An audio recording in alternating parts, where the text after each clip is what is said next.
Pemirsa, kembali lagi dalam Hukum di Mata Bowo. Seperti biasa, kita sudah bersama dengan pakar hukum yang sudah tidak asing lagi bagi kita semua. Siapa lagi kalau bukan dengan Profesor Sunarno Edi Wibowo, SH MHum. Langsung saja kita sapa, apa kabar, Prof? Alhamdulillah. Baik ya, Prof, Kabar-kabar baik.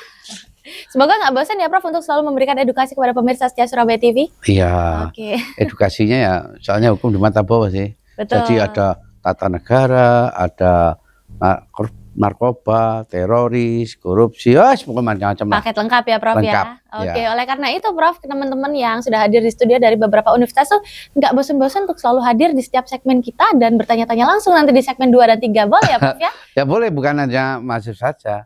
Pemirsa di rumah juga boleh ya nanya masyarakat ya. Kadang-kadang tanya loh, Betul. Kak, muncul ya. Ya Iya. muncul nih, sekarang muncul. Kita setiap hari Jumat ya, Prof, ya, jam iya. 8 malam hanya di Surabaya TV, nggak boleh terlewat kalau memang ingin mendapatkan edukasi dan ilmu-ilmu baru yang kadang-kadang mungkin nggak didapatkan di bangku kuliah ya, Prof, ya. Iya, alhamdulillah. Saya sapa dulu nih, Prof, teman-teman mahasiswa yang sudah hadir di studio Surabaya TV. Ada teman-teman dari UPN, UNESA, dan juga UTM yang nanti bisa langsung join untuk tanya-tanya sama Prof Bowo seputar topik hukum yang kita bahas hari ini. Oke, Prof, kita langsung aja, nggak usah basa-basi ya, Prof, karena beberapa waktu yang lalu, Prof, Fandi Ramadan tuh seorang anak buah kapal atau ABK Sea Dragon Terawan bersama dengan 5 terdakwa lainnya menjalani sidang putusan perkara penyelundupan narkotika jenis sabu seberat hampir 2 ton di Pengadilan Negeri Batam, Kepulauan Riau. Fandi divonis 5 tahun penjara oleh Majelis Hakim Pengadilan Negeri Batam, bahkan sebelumnya dituntut hukuman mati oleh jaksa penuntut umum yang menilainya terbukti melakukan pemufakatan jahat dalam mengedarkan narkoba. Nah, kalau ini Prof Bowo melihatnya seperti apa nih, Prof? Ya, sebetulnya itu apakah Fandi itu tahu enggak yang namanya permufakatan jahat? Kalau dia enggak tahu, ya otomatis. Nah, kenapa? Apakah dia menggunakan sabu atau tidak? Apakah dia itu tahu sabu atau tidak? Karena ini adalah angkutan. Oke. Nah, ini angkutannya di mana? Kan itu. Apakah di pelabuhan? Apakah di daerah yang mana? Kan itu. Nah, kalau di pelabuhan otomatis itu Pelindo atau bea cukai itu harus mengetahui. Tapi kalau sudah lolos itu lain lagi. Okay. Nah, sekarang di mana itu pengangkutannya sabu tersebut? Itu gak main-main 2 ton itu. Nah, dari mana kemana untuk kemana? Nah, dari situlah harus mengetahui persis. Berarti apa? Itu sekarang menjadi persoalan apakah Fandi selaku ABK ini, dia boleh nggak meneliti bahan itu ketika dibungkus itu harus dodol-dodol, boleh nggak? Nah, boleh gak, ya? Yang itu, yang ngodol-ngodol itu kan bukan bagian Fandi kan ABK, bukan wewenangnya. Oke. Jadi dalam pengakuan keluarga, Fandi ini baru bekerja 3 hari sebagai ABK, sehingga tidak mengetahui isi apa aja yang dibawa dalam kapal itu, Prof.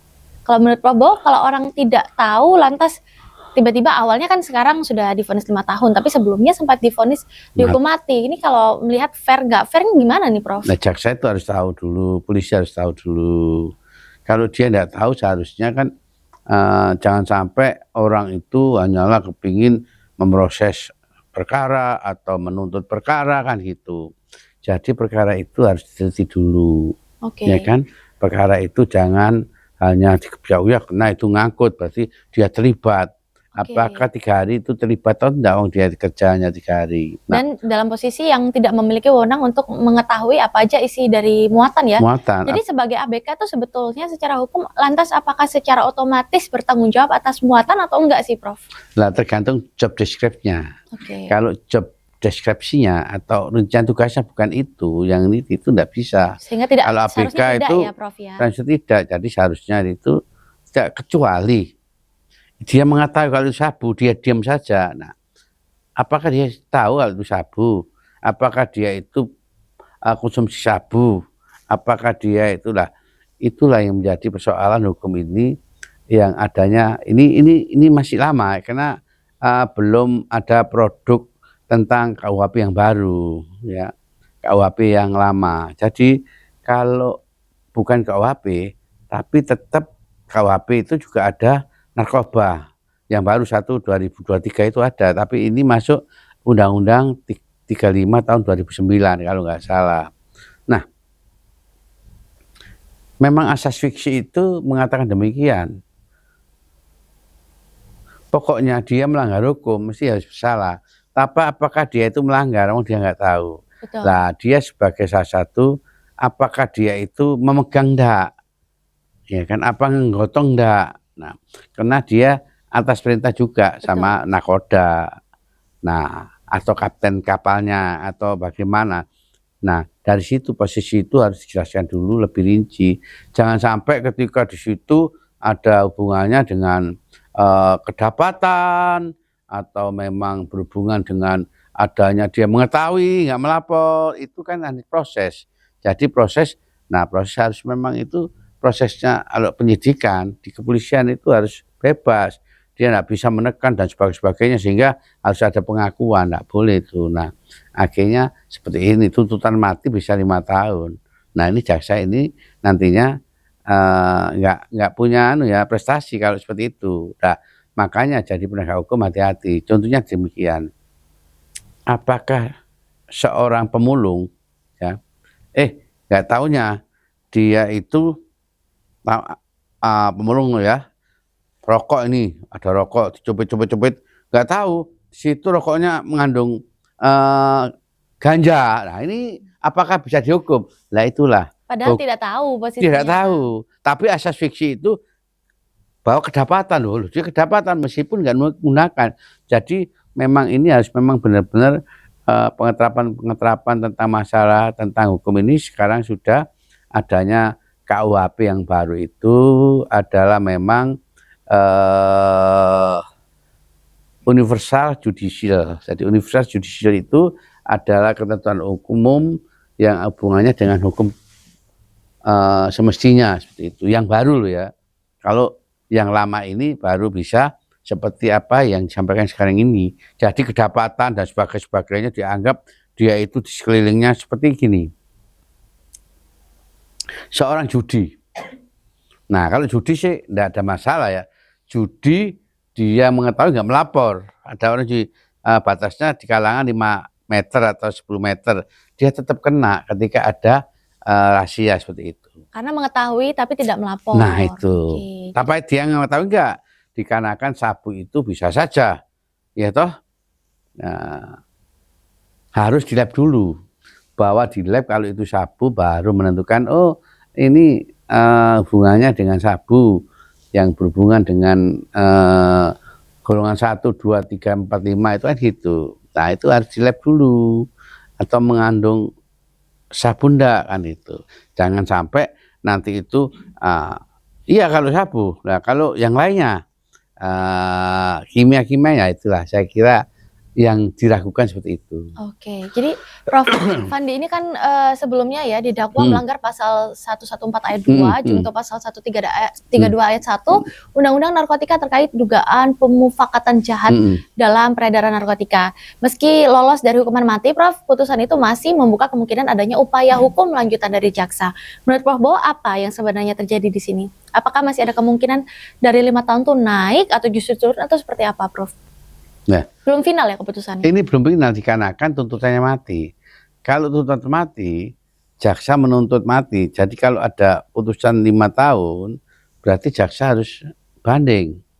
Karena jaksa meyakini kalau dia itu tahu bahwa dia itu adalah memang nantinya ada jaringan.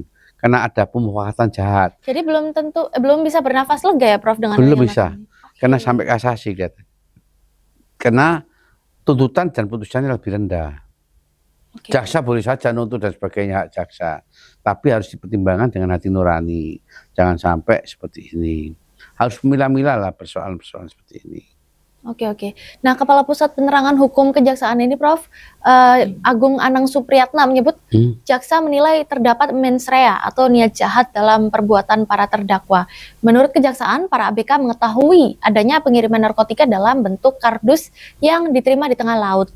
Barang tersebut kemudian disembunyikan di berbagai bidang kapal, termasuk di haluan dan tangki minyak goreng. Prof, menurut Prof Bowo, menurut hukum ini jika seseorang mengetahui adanya sebuah kejahatan tapi diam saja dan membiarkannya, apakah juga bisa dihukum? Kalau memang bisa, harusnya ancaman hukumannya berapa lama? Tapi dia tahu kan itu sabu, permukaan jahat. Ada niat enggak dia? Ada niat untuk Atau enggak? hanya sebatas perintah ya, Prof? Perintah. Kalau perintah sih pasal 51 ya seharusnya dibebaskan. Kalau dia perintah lo ya. Tapi kalau dia itu bukan perintah dan sebagainya, mau di ABK. Apalagi tidak punya wewenang menolak juga ya, Prof, pernah menolak. Dan juga mencari-cari apa isinya ya. Iya, nggak bisa. Apakah dia sebagai seorang yang bisa untuk menyelidiki, ya, untuk penyidik itu kan Polri atau swasta, pegawai negeri yang diatur oleh undang-undang. Ya diangkat berdasarkan undang-undang, tidak ada masalah. Dia itu tidak bisa apa-apa, kan begitu. Jadi ini ada jangan sampai penerapan yang salah seperti ini. Ini ngomong-ngomong tentang penerapan yang salah, seperti yang kita ketahui, vonis awalnya adalah hukuman mati, tapi setelah itu viral dan dibawa ke anggota Komisi 3 DPR, akhirnya sekarang sih sementara keputusannya adalah vonis 5 tahun. Nah, ini yang menjadi tanda tanya oleh pemirsa Surabaya TV juga di rumah, apa keputusan yang mendasari hingga awalnya ada vonis hukuman mati. Tapi tahan dulu, Prof, karena kita akan jawab setelah yang satu ini. Tetap bersama kami dalam Hukum di Mata Bowo.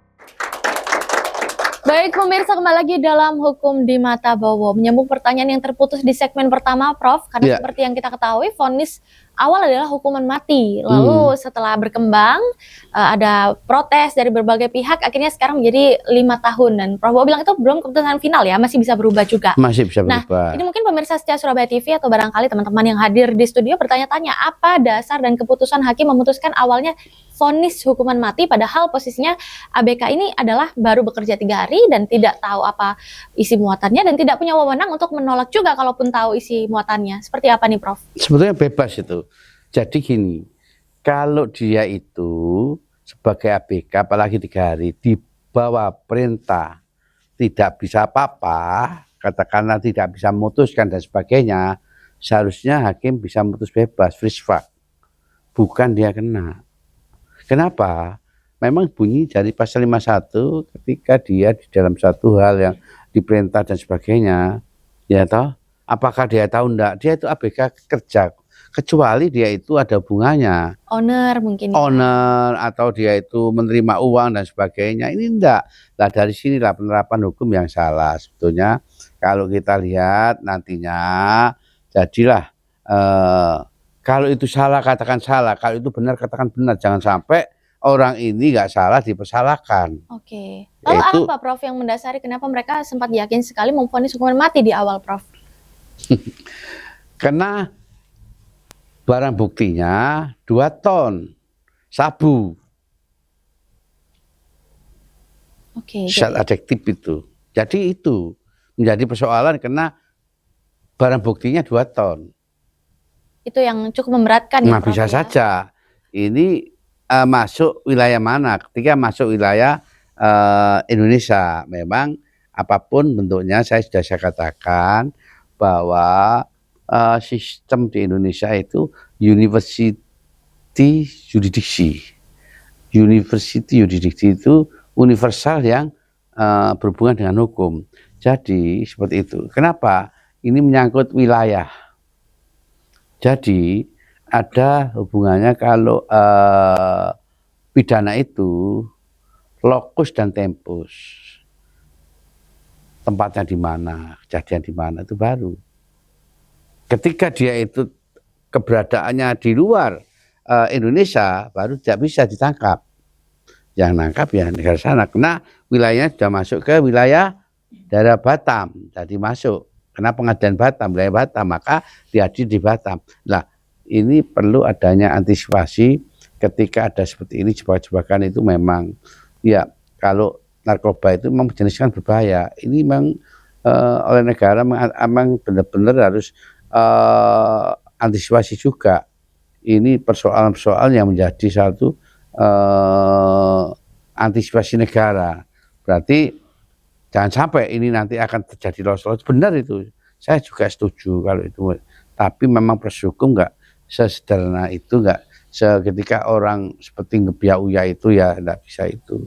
Karena memang saya paham kok, ini menjadi prioritas pada negara ketika korupsi, sabu, teroris dan sebagainya itu menjadi prioritas. Jadi ini yang prioritas, dan maka perlu adanya seperti penangkapan seperti ini. Setuju, tapi penangkapan ini siapa yang salah? Nah, ini tanggung jawab terbesar. Ini pertanyaannya, tanggung jawab terbesar apabila terjadi kasus seperti ini tuh kepada siapa, Prof? Apakah ABK, nakoda, atau owner?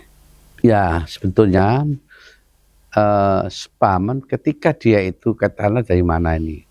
Dari Thailand lah, dari Vietnam lah, dari Kamboja lah, itu wilayah negara lain. Ya. Dari sana itu sebetulnya siapa yang menitipkan barang itu juga kena. Apakah berani menangkap yang memberikan, punya ke siapa? Sebetulnya yang punya itu siapa? Bukan yang ngangkut sebetulnya. Nah inilah. Salah sasaran menurut Prof. Nah otomatis kalau gitu ya salah sasaran. Tapi ya kadang sudah dituntut mati apapun bentuknya. Kalau ada keputusan Jaksa Agung ya, itu kalau hukuman mati, kalau sampai seumur hidup itu masih, mohon maaf ini, masih ditoleransi, atau 20 tahun masih ditoleransi. Tapi kalau 5 tahun mesti banding. Oke, jadi ini masih ada kemungkinan hasil keputusannya masih bisa berubah lagi ya, Prof? Iya, soalnya ini keputusan yaitu sejas, surat Jaksa Agung. Oke. Jadi kalau seperti itu semua harus begitu. Jadi hal ini memang kalau sudah 2 ton itu harus koordinasi dari rekomendasi dari Kejaksaan Agung ke Kejaksaan Tinggi ke Kejaksaan Negeri sebagai administrasi. Karena jumlahnya fantastis sekali ya, Prof. Iya, itu ya memang saya setuju kalau itu memang benar-benar siap salah. Oke, tapi ini kan juga mungkin pemirsa setia Surabaya TV dan juga teman-teman yang sudah hadir di studio, ada sanak saudara yang juga bekerja sebagai ABK. Nah ini bagaimana Prof cara mengantisipasi agar hal serupa tidak terjadi? Kami sebagai pekerja harus seperti apa untuk mengetahui muatan yang ada di kapal supaya kalau terjadi apa-apa dan ternyata yang dibawa adalah barang terlarang, sebagai ABK yang hanya bekerja dan menerima pemerintah itu tidak serta-merta ikut disalahkan seperti itu? Tidak bisa, soalnya begini. Apakah dia punya tanggung jawab meneliti barang-barang? Oke, mungkin harus ada dibuat mekanisme sehingga ada perlindungan terhadap pekerja seperti apa? Pekerja seperti apa? Pekerja itu harus memang ketika kerja tanggung jawabnya apa, kan itu. Oh, tanggung jawabnya hanyalah dia mesin, masa bisa kena? Tanggung jawabnya ada nakoda, ya apa bisa kena? Nah, yang menjadi persoalan siapa yang menerima barang tersebut, kan begitu. Itu ya sumbernya ya. Sumbernya harus itu dulu. Oke, menurut Prof bahwa nih berarti yang seharusnya paling layak untuk dijatuhi hukuman siapa, Prof? Kalau di kapal itu adalah kaptennya. Kaptennya ya. Kapten itu tanggung jawabnya. Karena kalau kapten hampir tidak mungkin tidak tahu isinya. Tidak tahu, ya? Segala sesuatu kapten harus meneliti juga, itu tanggung jawabnya kapten. Oke, berarti sesuai dengan ketentuan perundang-undangan yang baru, sebagai pengingat kembali, Prof, apa ancaman hukuman bagi bandar, pengedar, kurir, dan pemakai narkoba, Prof? Kalau pemakai sih itu korban, tapi kalau bandar sebetulnya ya memang layak lah. Kalau ada 112, ada 114, ada 132, kelihatannya pasalnya perbuatan jahat itu, makanya diancam seperti itu, diyuntukan seperti itu. Undang-Undang 35 tahun 2009 seperti itu. Oke, Prof. Oke, Prof, ini di studio seperti yang kita sudah bahas tadi ada beberapa teman-teman yang sudah hadir, pengen langsung menyuarakan dan bertanya-tanya seputar kasus ini, boleh ya, Prof ya? Iya, memang ini lagi yang hangat-hangatnya. Ini belum terselesaikan. Belum ada putusan yang punya kekuatan hukum tetap. Ini memang kalau dikaji untuk mahasiswa itu bagus. Siapa?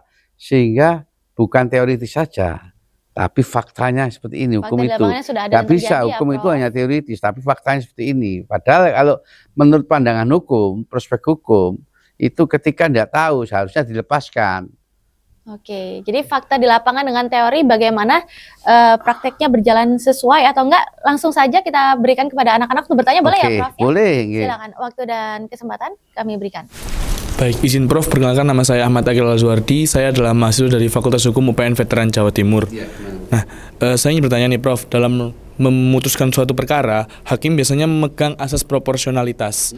Nah, dalam kasus Fandi ini kan memang sabu yang dibawa oleh kapal yang dinaiki oleh Fandi itu menyapai 2 ton bebannya. Namun Fandi juga merupakan ABK baru dan dia baru naik ke dalam kapal tersebut. Nah, dalam melakukan putusan ini, apakah hakim itu sudah menerapkan asas proporsionalitas, Prof? Terima kasih. Iya. Nah sekarang makanya harus asas proporsionalitas itu penting.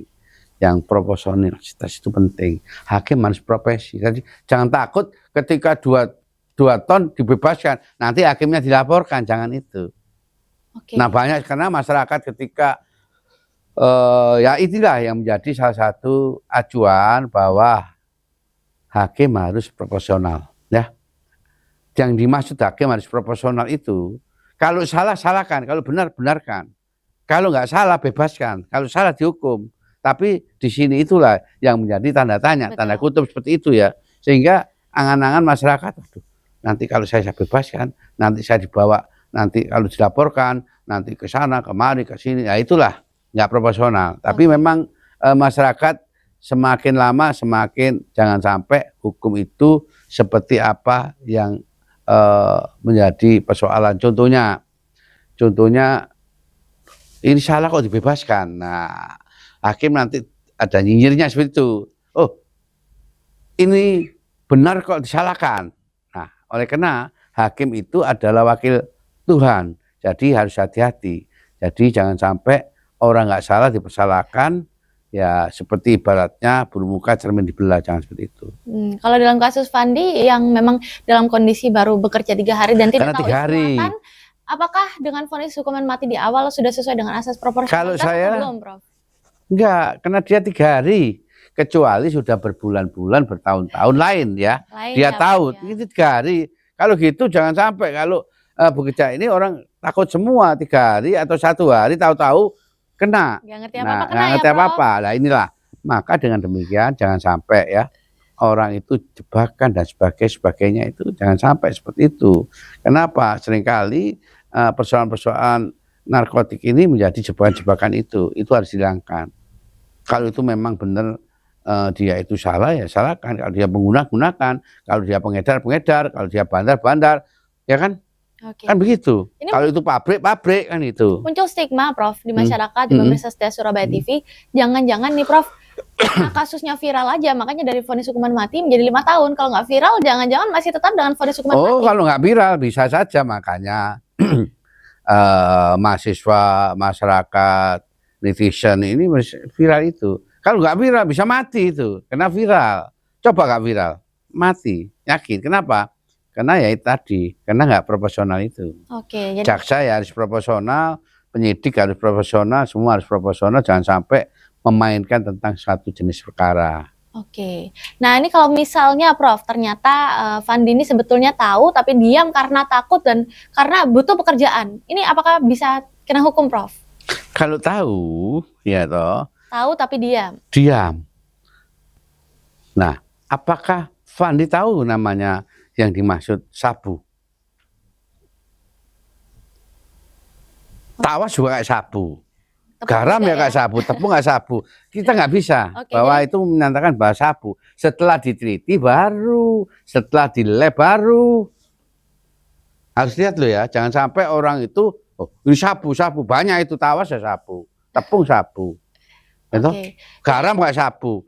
Selagi tidak tahu, maka sebetulnya asas proporsionalitas seharusnya dibebaskan. Bebaskan. Tapi apabila tahu tetapi diam, maka sebetulnya ada hukumannya, Prof, Ada ya? hukumannya, tahu tapi diam itu ada hukumannya. Oke. Kalau tahu dari dia tahu terus bagaimana tindakannya? Dia nggak bisa apa-apa. Dia nggak punya kekuatan, nggak punya kekuasaan.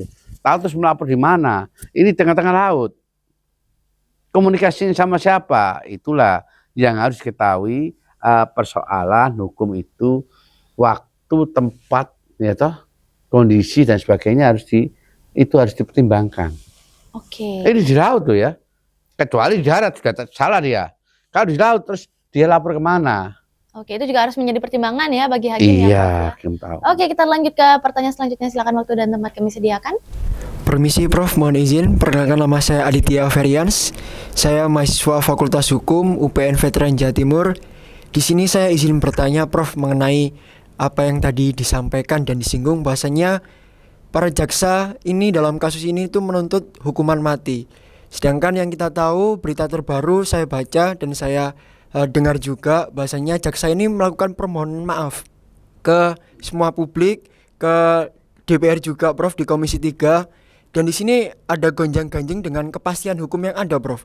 Ketika jaksa yang seharusnya menjadi tonggak kepastian hukum tadi dengan tuntutannya tadi malah berubah dengan sebuah permohonan maaf kepada publik Prof. Ini bagaimana Prof cara menyikapinya sebagai mahasiswa hukum juga, sebagai masyarakat juga, perihal hal-hal yang terjadi ini? Apakah tekanan publik dan intervensi politik di dalam Komisi 3 ini dapat merubah adanya kepastian hukum tadi? Terima kasih Prof. Ini pertanyaan baik sekali, tapi Apa? sayangnya harus ditahan dulu Prof, Ya, karena oke. akan kita jawab di segmen ketiga. Untuk itu tetap bersama kami dalam Hukum di Mata Bowo.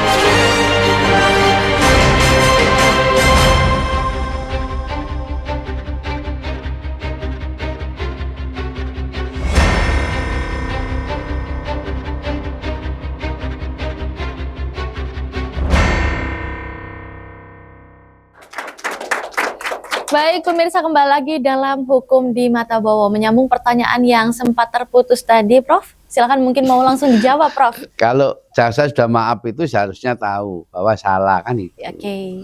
Jadi harus mengakui ada kesalahan dalam keputusan kesalahan yang di kemarin. dalam sesuatu yang dalam persidangan. Pertama, kedua, ya ini saya katakan jaksa jangan sampai nggak proporsional ya. Pada waktu penyerahan namanya barang bukti ya dan tersangka atau SPDP, nah kan ada barang bukti nih, ada BAP, itu kan sebelum masuk ke tahapan untuk penuntutan seharusnya dipilah-pilah ya 138 KUHP ya, itu diriti benar, jangan sampai hanyalah percaya sebetulnya percaya seperti itu ya. Ini nggak proporsional, semua nggak proporsional,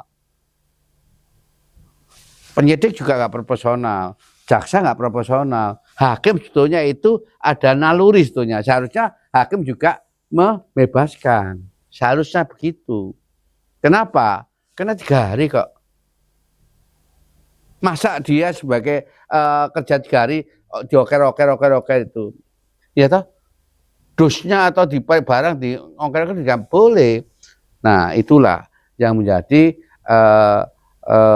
nggak proporsionalnya. Kenapa? Karena baru. Tapi kalau lama lain lagi, berarti sudah tahu, dia pengalaman, sudah terlatih. Ini nggak terlatih sebetulnya. Masih 3 hari ya. Kalau itu 3 hari, nah ini adalah nanti jangan-jangan nanti WNI juga kejebak di daerah sana, jangan sampai seperti itu. Ya nanti adanya sentimen seperti itu ya. Jadi menurut Prabowo dengan adanya kasus ini, apakah ini memang seperti mengkriminalisasi terhadap posisi ABK, pekerja yang paling kecil stratanya di bagian perkapalan itu, Prof? Iya, potensinya seperti itu, ada potensi seperti itu, mengkriminalisasikan. Seharusnya jangan seperti itu sampai dia minta maaf, itu ya haruslah dia benar-benar selaku jaksa itu harus memahami benar. Kalau sudah nuntut, ini tidak bisa apa. Akhirnya banding kan? Kenapa?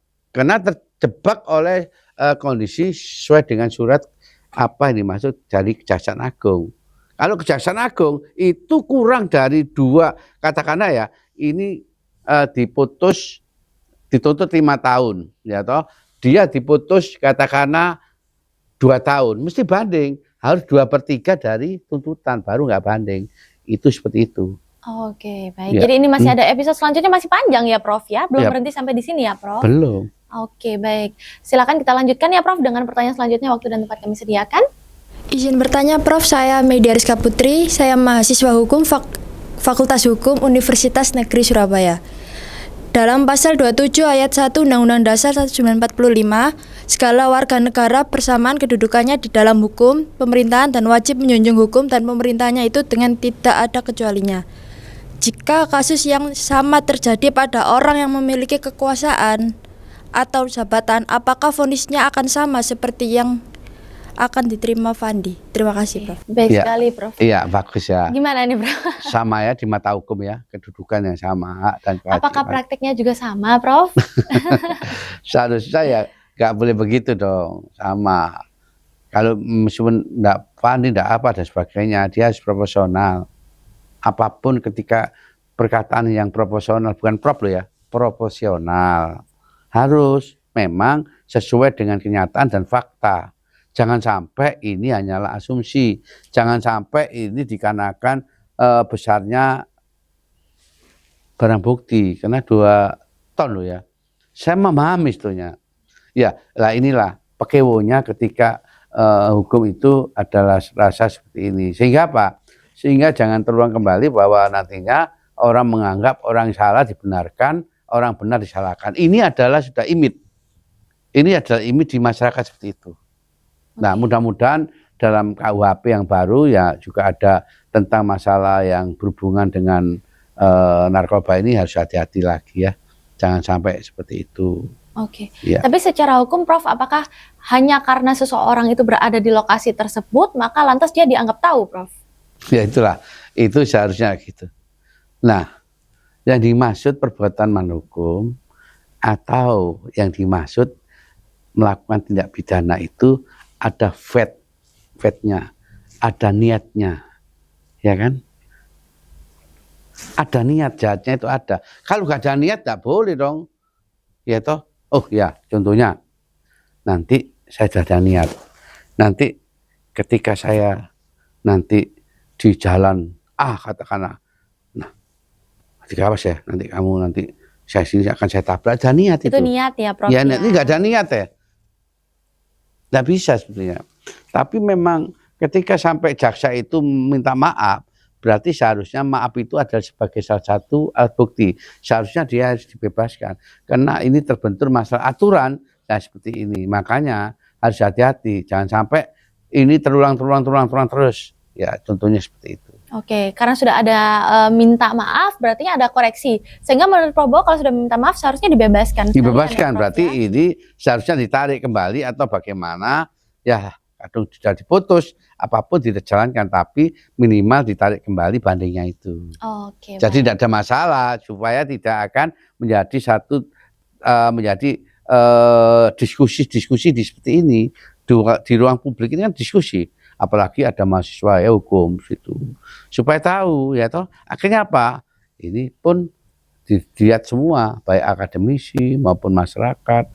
Nanti kalau anaknya seperti itu kan kasihan juga. Makanya jadi seorang penegak hukum itu harus ada naluri ya dalam-dalam. Pertama etikanya harus ada, mutunya ada kan gitu. Oke. Jangan sampai gak kredibel dan sebagainya gitu. Oke, jadi salah satu tolak ukurnya bukan hanya karena seseorang itu sudah berada di lokasi, tetapi apabila ada niat itu lain cerita ya, Prof ya. Tapi jangan direkayasa loh niatnya itu ketika di BAP polisi bahwa dia harus ngaku loh ya, kalau nggak ngaku saya pentung lah, kalau saya tembak itu lain itu. Nah, oleh karena itu sudah tidak zaman lagi dikarenakan sekarang sudah ada reformasi di tubuh Polri. Harus ingat itu reformasi di tubuh Polri. Jadi Polri itu jangan sampai menang-menang, kekuasaan dan sebagainya. Nanti kalau ada kekuasaan, lah seperti ini. Contohnya apa? Contohnya Donald Trump itu punya kekuasaan tuh kan. Negara mana kalah itu? Karena kekuasaan kan. Nah seperti jangan itulah. Oke, baik. Kita lanjut ya Prof ke pertanyaan Iya, oke. selanjutnya. Silakan waktu dan tempat kami sediakan. Izin Prof, perkenalkan nama saya Putri Isnaini dari Fakultas Hukum UPN Veteran. Jadi gini Prof, tadi sempat disinggung juga soal mens rea atau niat jahat Prof. Jadi ini kan Fandi ini melakukan perbuatan di atas kapal itu karena perintah begitu ya Prof ya. Jadi apakah mens rea yang dilakukan oleh Fandi ini bisa dihitung secara pribadi atau secara korporasi Prof? Karena memang apa yang dilakukan Fandi ini kan atas perintah begitu. Terima kasih. Oh Ya. iya, baik. Memang dia di atas perintah, ini ada aturannya. Ketika di atas perintah, menjalankan tugas perintah, dilindungi oleh hukum, yaitu pasal 51 KUHP. Karena persoalannya masih lama. Persoalannya KUHP yang lama, ya kan? Masuk baru juga itu, tapi pasalnya hampir sama. Oke. Ya jelas itu dilindungi. Jadi Fandi ini seharusnya bebas. Kenapa? Di bawah perintah. Oke. Faktor apa yang menyebabkan sehingga sampai sekarang belum bebas, masih ada vonis 5 tahun, Prof? Kena barang buktinya, kena ini ada media sama-sama. Ketika ini mencuat pada media, surat kabar di mana-mana 2 ton, sehingga nanti kalau ini nggak divonis, ya Ada nanti tekanan ya, ada Prof, apa ya? ini? Ada tekanan. Jangan-jangan bermain, kan gitu. Jadi faktor tidak tahu dan juga baru bekerja 3 hari tidak bisa meringankan ya, Prof ya? Atau membebaskan sekaligus tidak bisa ya, Prof ya? Nah, tuntutan bebas itu, ya mohon maaf, nggak pernah ada. Kalau jaksa nuntut harus tuntutan. Nggak mungkin dia nuntut bebas. Nggak mungkin. Kenapa? Ya, Prof, Karena sudah diyakini, karena sudah P21, bukti sudah sempurna, maka melaksanakan satu perintah yaitu persidangan. Padahal itu tidak seperti itu. Nah, kalau sudah di persidangan itu dianggap salah. Semua dianggap salah. Jadi memang harus hati-hati. Katakanlah kalau itu benar, ya harus disisihkan. Katakanlah pada waktu pemberkasan, loh ini nggak bisa.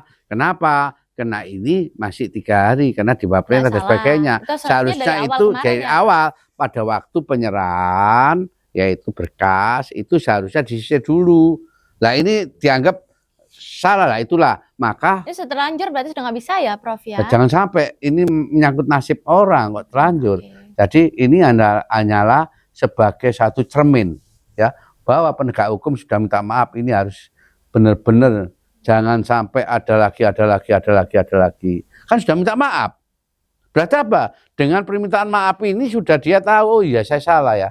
Karena prosesnya salah, kadang ada putusan seperti ini. Nah, makanya jangan seperti jaksa itu ketika ada apa-apa kena ini ada RG ya, yang baru-baru ini kan RG. Contohnya ada Pak Jokowi tadi ya, ada RG apa beritanya itu, siapa mau di RG semua akan di RG dan sebagainya kan bisa, Iya. ya kan? Iya, Prof. Sepanjang di RG kan bisa, tapi ini kelihatannya kalau narkoba sih nggak bisa di RG, dikarenakan seperti ini ya, karena persoalan menjadi salah satu perhatian negara. Oke, Prof. Tapi karena beberapa masyarakat sudah muncul stigma, oh ini karena viral, akhirnya minta maaf dan mengoreksi keputusannya dari hukuman mati menjadi vonis 5 tahun penjara.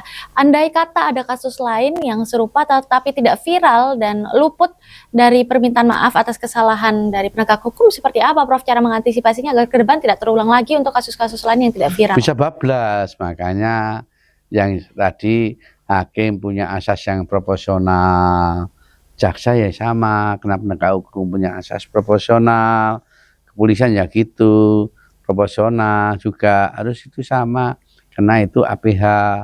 Jadi jangan sampai orang itu mengkriminalkan seseorang yang tidak bersalah. Oke, baik. Kita lanjut ya, Prof, ke pertanyaan selanjutnya. Silakan, waktu dan tempat kami sediakan. Baik, sebelumnya izin Prof, perkenalkan saya Azrazia dari mahasiswa Fakultas Hukum UPN Veteran Jawa Timur. Nah, izin bertanya nih Prof, tadi sempat disinggung mengenai pasal 51 di KUHP lama nih Prof. Nah, di KUHP baru juga diatur nih pada pasal 32 Prof, yaitu mengenai alasan pemaaf apabila melakukan tindak pidana atas pelaksanaan perintah atasan. Nah, apakah ABK yang hanya menjalankan tugas dari kapten atas pemilik kapal dapat dibebaskan dari pertanggungjawaban pidana oleh hakim? Mengingat jaksa tetap memberikan vonis yang tergolong cukup tinggi. Padahal si ABK Fandi ini hanya melakukan perintah atasan dan tergolong baru sebagai pekerja dari ABK tersebut, Prof. Oke. Terima kasih. Iya. Gimana, Prof? Ya memang hakim juga ketakutan, makanya ini adalah merupakan satu bagian dari proses-proses tentang pidana. Sudah ada kok, baik pasal 32 Undang-Undang Nomor 1 Tahun 2023 KUHP yang baru, ya kan? Tapi tadi Prof Bowo sudah sempat mention bahwa kalau dibebaskan total tidak mungkin ya, Prof ya? Loh, kena apapun hakim bisa membebaskan, tapi jaksa itu ketika sudah P21 berkas sempurna itu harus memang nuntut. Tidak ada tuntut bebas. Kalau dia berani, dia tuntut bebas, bisa saja ada sesuatu yang berhubungan. Nah, tentunya seperti ini. Nantinya kalau sampai dibebaskan oleh Hakim Agung, bagaimana nantinya? Kalau Nah, prediksi peristiwa Prof ini, Bowo gimana? Hah? Kasus ini ke depan prediksinya seperti apa? nah, kita punya asas legalitas tuh ya. Asas legalitas itu ketika dia itu, kalau itu tidak sesuai dengan unsur-unsur tidak pidana, sesuai dengan pasal 114, sesuai dengan 132, sesuai dengan pasal 112 enggak ya, kena pemakai dan sebagainya. Tapi kalau nggak salah 114, 132, Undang-Undang 35 tahun 2009. Ini adalah merupakan sebagian bisa tuntutan mati, bisa seumur hidup, 20 tahun dan sebagainya. Nah, oleh karena itu saya kira ini adalah bagian dari awalnya penyidikan yang salah. Oke. Sehingga jaksa juga percaya sama polisi. Kan begitu. Nah, seharusnya ini kepolisian sudah nyisir, tidak salah, disisir dulu sehingga tidak membebani jaksa penuntut umum. Ini terbeban. Jaksa terbeban juga loh. Nanti dikira main-main kan itu. Padahal ini kasus yang sangat menjadi perhatian publik dan perhatian negara dan Berarti menurut Prof Bowo kesalahannya sudah dari awal, dari proses di polisi sebelum prosesnya ke jaksa juga sudah salah ya, Prof? Salah, jadi salah terus. Lah ini kalau sampai bebas berarti apa? Berarti dianggap nantinya Yang kemarin salah semua ya, salah Prof, semua. ya? Oke. Mulai dari penyidikan sampai kejaksaan, sampai putusan, sampai ini banding dan sebagainya. Nah, ini pun sebetulnya apapun keputusan dari Jaksa Agung, ketika Jaksa Agung mendeponir, masalahnya tidak ada masalah kok, tapi punya kok. Tapi ya silakan, ini kadung sudah menjadi putusan. Oke. Nah, sekarang menjadi salah satu bagaimana nanti bandingnya sampai kapan, sampai putusan, saya kira cepat kok bandingnya. Oke, nah terakhir Prof, mungkin ada pesan apa yang ingin disampaikan Prof Bowo baik kepada ABK Fandi dan juga jaksa penegak hukum dan juga masyarakat yang akhirnya jadi lumayan was-was nih terhadap penegakan hukum di Indonesia nih, Prof. Silakan, Prof. Ya, oleh karena itu penting sekali masyarakat ya, khususnya untuk di Jawa Timur, ya ini masuk YouTube, masuk Instagram dan sebagainya. Jangan lupa, kalau mengerti hukum, mungkin nggak akan bertatapan dengan hukum. Jadi pelajarilah hukum supaya nggak nanti dihukum. Oleh karena jangan lupa melihat hukum di mata Bowo pada hari Jumat jam 8 malam. Hanya di Surabaya TV. Di mana? Surabaya TV. Cakep. Oke, baik. Terima kasih Prof Bowo atas oke. waktu dan ilmunya dan juga terima kasih Ya, untuk teman-teman yang sudah hadir di studio untuk langsung bertanya-tanya kepada Prof Bowo dan pemirsa. Pada akhir kata hukum itu tidak ada yang abu-abu, yang ada hanya hitam atau putih. Dan kita seharusnya tetap percaya bahwa keadilan masih tetap ada. Terima kasih untuk kebersamaannya. Saya Angel pamit undur diri. Salam Surabaya TV.